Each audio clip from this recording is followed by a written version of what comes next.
We're back, baby. That's right. Just like Wolverine, we're back. We're back with your dose of single Sundays. Yes, we're out in the woods. We're touching the thick grass. We're doing all the fun things. But you know what we need to end up doing? We need to give your dose of single Sundays. That's right. So since we've gone for a little bit, we have a section that's called the Going Back, Way Back in the Past. Blast from the past. That's right. So we ended up having a blast from the past, and we ended up going over the issues that we ended up missing in the process.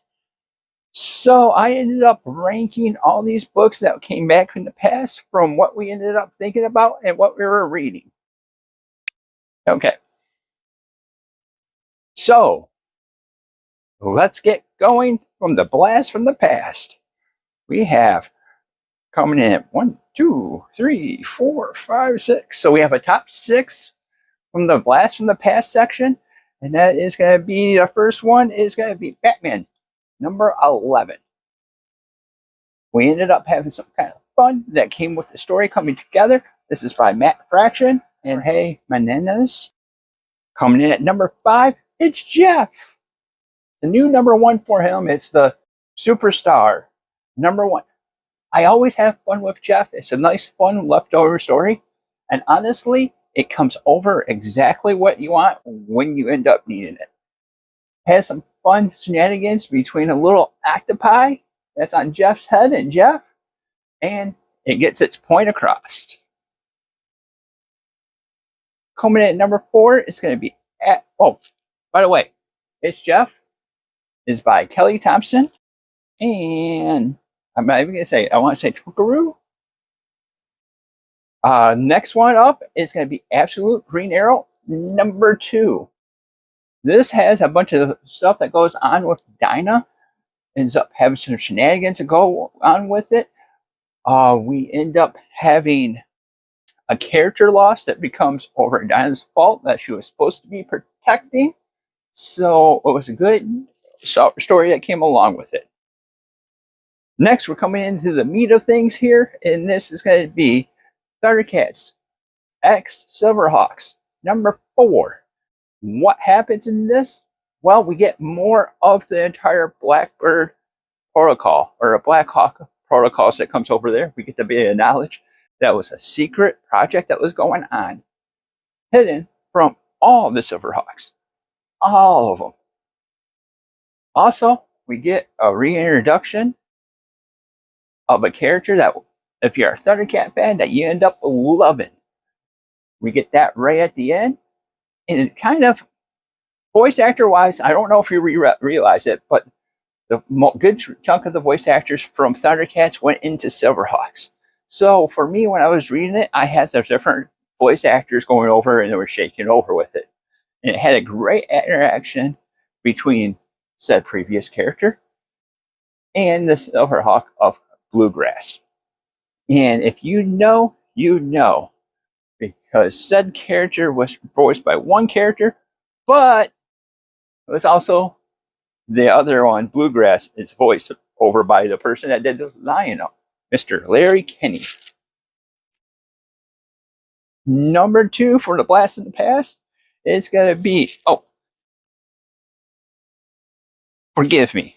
I'm trying to be a little bit more better and putting all the artists in it. I can't really say the art or the writer on Green Arrow, but this has Declan Shelby and Drew Moss on art for Thundercats X Silverhawks. Next one up is going to be Absolute Batman, issue number 22 by Snyder. That was nice and easy to say. End up having a story. We end up having some fun shenanigans that goes on with Harley Quinn. And honestly, this, taking the different characters, going over with it, has been completely fun. And I don't know if it's eclipsed Wonder Woman yet for me, but between Green Arrow, Batman, and Wonder Woman, those are the 3 titles I'm loving from the Absolute Universe. Yes, I need to dive into the Superman one, but that's going to be coming down the pipelines later. And the top one that comes over for this week has the team of Jason Howard, Robert Kirkman on it. So that means his image. And that is going to be Transformers, issue number 34. Got a couple character deaths that's going to be found inside this story. Really progressing the story that goes along with it. I enjoyed this thoroughly. It was great, great action. And honestly, the in-depths of them did have a little bit of an impact for me because I did have a connection to some of those characters from earlier iterations of them, of Transformers. So that was the Blast in the Past. I also want to take this moment to thank my friend Pete, who ended up giving me a copy of Bad Rock by Linefield. This is by Seth the Moose, and he actually ended up, I don't know if you see it, but he ended up getting it signed right there. He went to his home comic book shop, got hooked up. So thank you for doing that. I love it. And with that said, let's get into your dose of Single Sundays. That's right, we have 3 books, so that means we have a top 3 that's going to be coming right to you, hot off the press.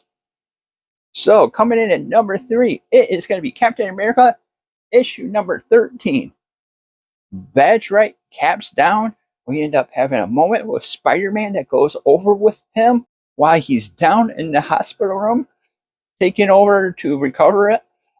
Most of the Avengers have left for, well, Armageddon. I think that was also this week. I think I ended up missing that. Oh, crap. But back to the story, we ended up having the Red Skull being a focus into this storyline and bringing back some of his old friends, while we end up having Dr. Doom and, well, Cap down in the special world of hell by Mephisto, looking for a weapon to be able to help him out. Solid story.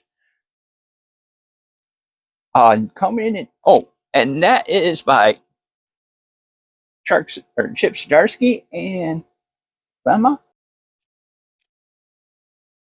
Coming at number 2 is going to be Mumm-Ra the Ever Living. That's right, we get more of his origins figured out. We get more stuff going on there. You get the ancient spirits of evil from Earth 1 being involved. That's right. If you don't know, the main story of Mumm-Ra the Ever Living is over on Earth 3 now, and he's gone over and got more power as he ended up going through different Earths and going over with it.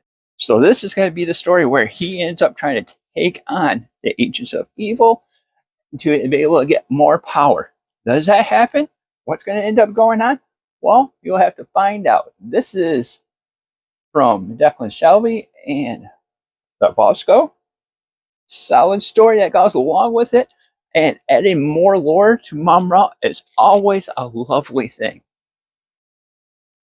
And this is kind of an interesting one. I ended up having to pick up a variant because I almost didn't pick up this book, but the comic book shop had the variant, and he was heavily pushed, or he said that was an amazing story, and he wasn't wrong. This is actually one of them that I really, really, really enjoyed. And then this is one that I'm kind of happy that it got extended. And if you don't know what I'm talking about, this is going to be issue number 3 of Green Arrow, or Absolute Green Arrow. A lovely story. I love what's going on. We end up finding out what we have. There's a character background, and we end up having, what's his name? I want to say Corey. But we have his former sidekick being involved with the story, having a hard time going on with it, and we end up finding out what's going on with the Green Arrow. What happened with Ollie? What? And it finishes off on a cliffhanger. Solid. I can't say even more solid story to be able to go with. So, that is your dose of Single Sundays. That's right, we have that top 3 books, being Captain America, Mumm-Ra the Ever Living, and Absolute Green Arrow. Again, this is an awesome little week that we ended up having. We ended up catching up. And thank you guys for being so patient and fun waiting for it. And that, you guys, is going to be your dose of Single Sundays. And until next time. Oh, I guess if you're liking what we're doing over in the channel, like, subscribe, and hit that little bell to be notified. Also, we have a big poll that's going on right now as we're speaking. Today's the last day for the first wave, where we're trying to decide what character to be, or characters to be able to feature for next year. We're planning on doing some reading, and we're going to have reviews that's going to be based off that going on. I believe this week is Thor, Black Panther, Teenage Mutant Ninja Turtles, and maybe Daredevil. I think that's what the poll was. I ended up making that over on Monday. So it's a nice little solid way that you can end up trying to figure out what's going on. For the people that did end up voting, I appreciate that. If we don't end up getting a top 2 out of the thing, I decided that I'm going to end up taking that dice, rolling that dice for whoever doesn't have any votes or any kind of tiebreakers, and that dice is going to let it be able to be decided. However, I definitely prefer it where you guys ended up deciding and get me over on the way. Next week or tomorrow starts a new wave that we're going to end up having, and then we're going to take those top 2 between the 2, add them over in the final 4, and then we're going to get 2 weeks to be able to figure out who is going to be the representation for the Bears Lair in the 2027. That's right. That's going to be where we're going to end up diving into those characters and breaking them down.